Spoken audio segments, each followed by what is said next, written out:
take you back to one of our top stories now. AmaZulu culture and celebration was on full display at the Reed dance this afternoon. It's the first since COVID-19 restrictions were lifted. It's also the first Reed dance officiated by King Misuzulu Welithini.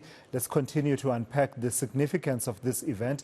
Historian and cultural expert Professor Pitika Ntuli joins me now. Well, it's the second one because there was one that was held in eNCA, but of course this is the main one at eNyogeni Palace in KwaNongoma. Prof Ntuli, good evening. Thank you for your time. So just the significance of a tradition such as Umkhosi Womhlanga in the era in which we live now. How would you explain the significance of it all? The Reed, Womhlanga, according to Nguni culture, that's where we originated from. So when you are carrying the lead, you are carrying your origins. But not everybody carries those origins, only those maidens that are pure, in order to establish the interrelationship and interdependence and the interconnectedness of the nation. They are coming here to say we come here in our purity to deliver the source actually of our life, so that we can then begin to repair whatever wrong we have done. So in the era in which we live, Prof. Pitika Ntuli, how does that tradition remain true to custom and tradition, but also talk to the realities? I was saying a few moments ago that the message towards the maidens, yes, but also, as you heard during the ceremony, the message now amplifying a bit more, and it needs to amplify even more to be directed at young men and men in general in society, that, a lot of a young maiden keeping herself pure, as we say, preserving her virginity and chastity, etc., that's part of the equation. The other part of the equation is the attitude of young men and men in general towards women in this country. How does this tradition then move forward to speak to that element?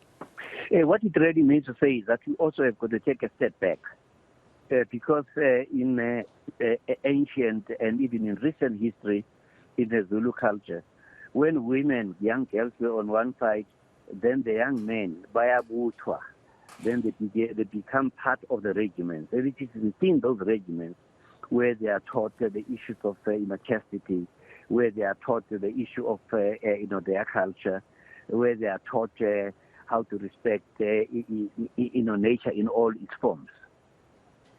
So it is important that masculinity circles within the Nguni culture being thoroughly revived, because that's where much of the problems are, where pregnant women are murdered and children are murdered, mostly by these kind of young people who should definitely be schooled within the traditional precepts of the ancestors. So if I'm hearing you correctly, the answer to this question then is not to retreat from the culture and traditions such as Umkhosi Womhlanga, but it's to step up the other elements that don't seem to be as emphasized as much as this particular aspect. I think we should actually stress this thing far much more, because that we are in a spiritual war, right?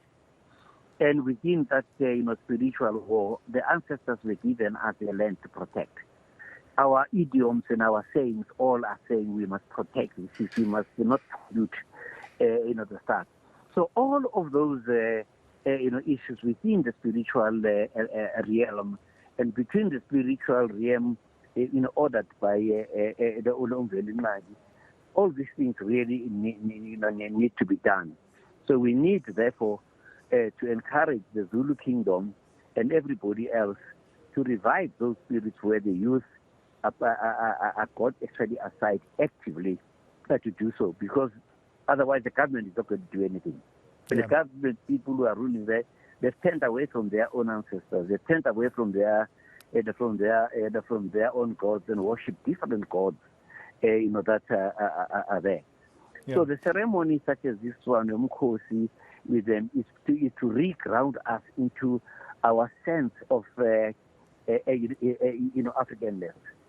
America sells itself as a land of the brave and the free, where there's all opportunity. We are preaching the issue of Ubuntu, and yet we are not actually really understanding Ubuntu, where it originates from and where it is. And this Umkhosi is, in a sense, the fulfillment of one of the precious tenets of Ubuntu. If I do a thing Ntuli, that means I'm doing it the Ntuli way. If I'm doing it as Isintu, I'm doing it the Ntu way. And what is this Ntu? Ntu is the original human being, as far as black people are concerned. Ntu is the Godhead. So if you act with Ubuntu, you are acting with the Godhead. That's exactly what our culture teaches us. The culture that we push aside, we don't even put it even in our curricula. Lastly, Professor Pitika Ntuli, just your sense of this particular occasion and King Misuzulu Kazwelithini's role in it, in being at the forefront of it all. We saw, different aspects of his character more than we have seen in the last few weeks and months, really. We saw a jovial and perhaps an easygoing side of him when he was interacting with the maidens there and sort of speaking to them in a language that they perhaps understand best as young people, but also at the same time him being very serious when he was, for instance, talking about those issues of violence against women, but also talking about the ructions within the royal family. Just your overall sense of what this means for the transition to AmaZulu being led by King Misuzulu Kazwelithini. I think what he did actually today is a revelation that his people have now really come over to him in huge numbers. I think it has actually bolstered his resolve to know that the people are behind him, and to dismiss those that want to detract from the trajectory that needs to be taken. If the Zulu nation and indeed the entire Nguni nation can be proud of itself in the world.